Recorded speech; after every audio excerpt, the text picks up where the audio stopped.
Hi everyone, welcome to my channel. Today we are going to talk about simple past tense. Okay, අද අපි කතා කරන්නේ සරල අතීත වාක්‍ය ගැන, simple past tense ගැන. මේනකම් අපි සාකච්ඡා කරලා තියෙනවා simple present tense. ඊළඟට අද අපි කතා කරන්නේ simple past tense ගැන. ඉස්සෙල්ලම අපි මේ simple past tense වල positive කොටස බලමු. දැන් අපි simple past tense ඒ කියන්නේ අතීත කාල වාක්‍ය සරලව අපි කරන දේවල්, සාමාන්‍යයෙන් අපි කරන දේවල් අතීතයෙන් කියන්නේ කොහොමද? ඒ කියන්නේ දැන් උදාහරණ වාක්‍යයකට මම මෙතන අරන් තියෙන්නේ මම බත් කෑවා.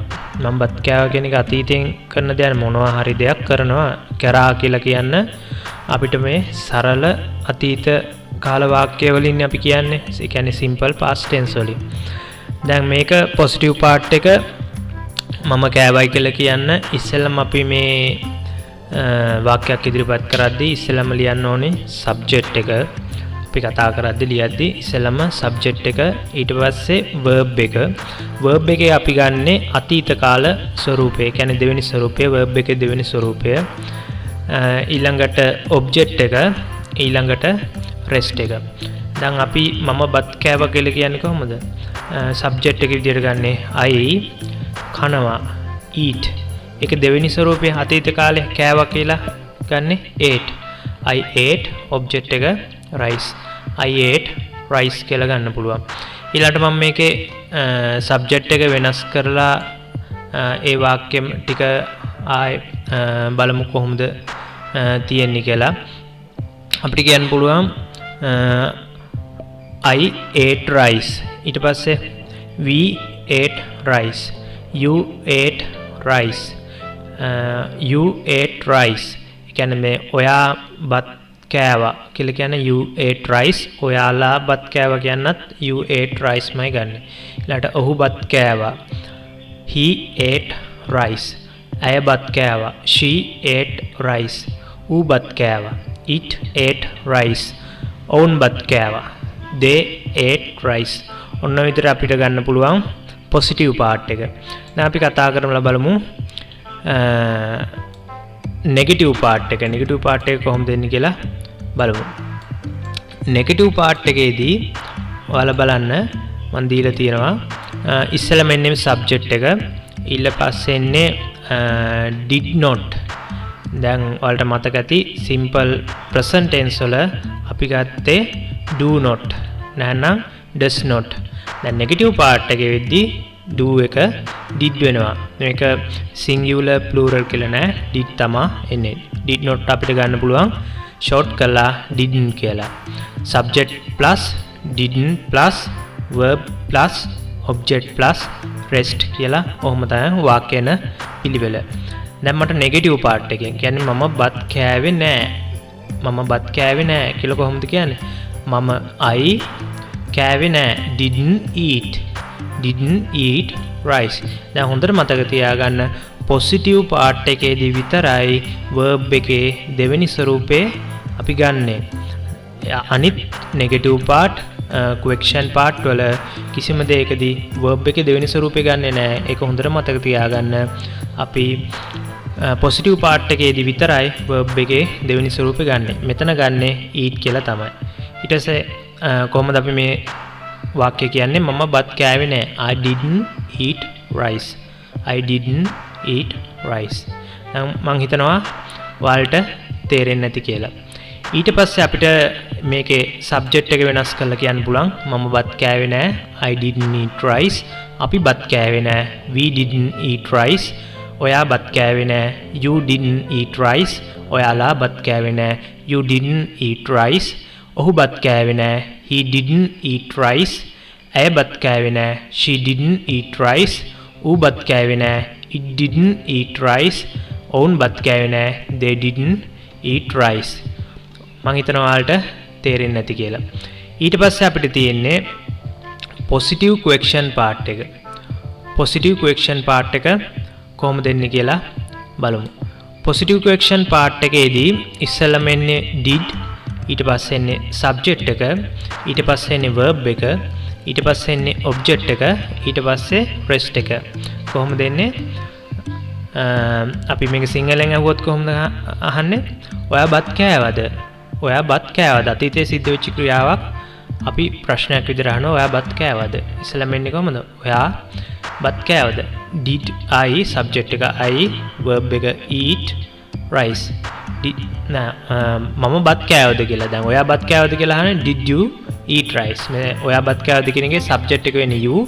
මම මෙතන දීලා තියෙන උදාහරණේ subject එක I නිසා මම බත් කෑවද? did I eat rice. ඔයා බත් කෑවද? did you eat rice. එහෙම අපිට යොදා ගන්න පුළුවන්. මම දැන් මේකේ subject එක වෙනස් කරලා ඔයාලට කියලා පෙන්නනවා. කොහොමද දෙන්නේ? did I eat rice. මම බත් කෑවද? did we eat rice. අපි බත් කෑවද? did you eat rice. ඔයා බත් කෑවද? did you eat rice. ඔයාලා බත් කෑවද? did he eat rice. ඔහු බත් කෑවද? did she eat rice. ඇය බත් කෑවද? did it eat rice. ඌ බත් කෑවද? did they eat rice. ඔවුන් බත් කෑවද? මේ විදිහට අපි යොදා ගන්න පුළුවන් question part එක. ඊළඟට අපි බලමු negative question part එක කොහොමද එන්නේ කියලා. අර විදිහටම තමයි එන්නේ. negative question part එකේදී අපි මෙතෙන්දි ගන්නේ didn't කියලා. හොඳට මතක තියාගන්න didn't කියලා ගන්නෙ. didn't කියන්නේ did not කියන එක short කරලා didn't කියලා ගන්නවා. ඊට පස්සේ subject එක ගන්නවා.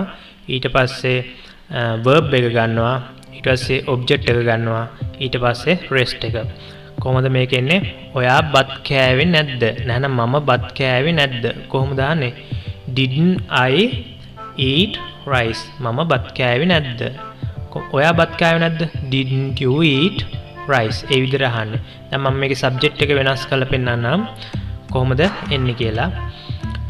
මම බත් කෑවේ නැද්ද? කොහොමද කියන්නේ? didn't I eat rice. අපි බත් කෑවේ නැද්ද? didn't we eat rice. ඔයා බත් කෑවේ නැද්ද? didn't you eat rice. ඔයාලා බත් කෑවේ නැද්ද? didn't you eat rice. ඔහු බත් කෑවේ නැද්ද? didn't he eat rice. ඇය බත් කෑවේ නැද්ද? didn't she eat rice. ඌ බත් කෑවේ නැද්ද? didn't it eat rice. ඔවුන් බත් කෑවේ නැද්ද? didn't they eat rice. ඔන්න ඔය විදිහට තමයි එන්නේ. දැන් මේකේ simple past tense වල මේ part හතරම, ඒ කියන්නේ positive part එක, negative part එක, positive question and negative question, මේ part හතරම මම ඔයාලට කියලා පෙන්නනවා. කොහොමද මම මේකේ වෙනත් උදාහරණයක් ගත්තා. I learned English. I learned English. මම ඉංග්‍රීසි ඉගෙන ගත්තා. මම ඉංග්‍රීසි ඉගෙන ගත්තා කියන්නේ learn කියන කැලලට ed එකතු කරනවා අපි verb එකේ දෙවෙනි ස්වරූපෙ විදියට. I learned English. මම ඉංග්‍රීසි ඉගෙන ගත්තා. මම ඉංග්‍රීසි ඉගෙන ගත්තේ නෑ. I didn't learn English. I didn't learn English. ඊට පස්සේ මම ඉංග්‍රීසි ඉගෙන ගත්තද? Did I learn English. මම ඉංග්‍රීසි ඉගෙන ගත්තේ නැද්ද? Didn't I learn English. ඔයාලට මම හිතනවා මේක තේරෙන්නේ නැති කියලා. මම තව උදාහරණයක් ඔයාලට අරන් පෙන්නන්නම්. මම කියනවා ඔහු ඉස්කෝලේ ගියා බස් එකෙන්. කොහොමද කියන්නේ? ඔහු කියන්නේ he කියලා ගන්නවා. අපි ගියා යනවා go, ගියා went කියලා ගන්නෙ verb එකේ දෙවෙනි ස්වරූපේ. He went to the school by bus. මේ බසෙන් ගියා කියලා කියන තමයි by bus කියලා ගන්නෙ. අර විදිහටම එන්නේ, කිසිම ප්‍රශ්නයක් නැහැ. දැන් බලන්න මෙතෙන්දී he කියන්නේ subject එක, went කියන්නේ verb එකේ දෙවෙනි ස්වරූපේ. කොහෙද ගියේ? ඒ කියන්නේ ක්‍රියාවට භාජන වෙන්නේ ඉස්කෝලේ තමයි යන්නේ. ඒක තමයි object එක, go to the school. මොකෙන්ද ගියේ? by bus. අන්න ඒක තමයි rest එක කියලා කියන්නේ. ඒ කියන්නේ වාක්‍ය ඉදිරි කොටස පොඩ්ඩක් දික් කර වාක්‍ය. ඔහු ඉස්කෝලේ ගියා බස් එකෙන්. he went to the school by bus. ඔහු ඉස්කෝලේ ගියේ නෑ බස් එකෙන්. he didn't go to the school by bus. ඔහු ඉස්කෝලේ ගියාද බස් එකෙන්? did he go to the school by bus. ඔහු ගියේ නැද්ද ඉස්කෝලේ බස් එකෙන්? didn't he go to the school by bus. තේරුණාද? ඔයාලට මම හිතනවා simple past tense කිසිම ප්‍රශ්න නැතුව තේරෙන්නේ නැති කියලා. අපිට ඊළඟ වීඩියෝ එකේදී කතා කරන්න තියෙන්නේ simple future tense අනාගත කාලේ වාක්‍ය. එහෙනම් අපි ඊළඟ වීඩියෝ එකෙන් හම්බෙමු. දිගටම ප්‍රැක්ටිස් කරන්න මේවා ඔයාගේ මනසටම දාගන්න. Okay, goodbye.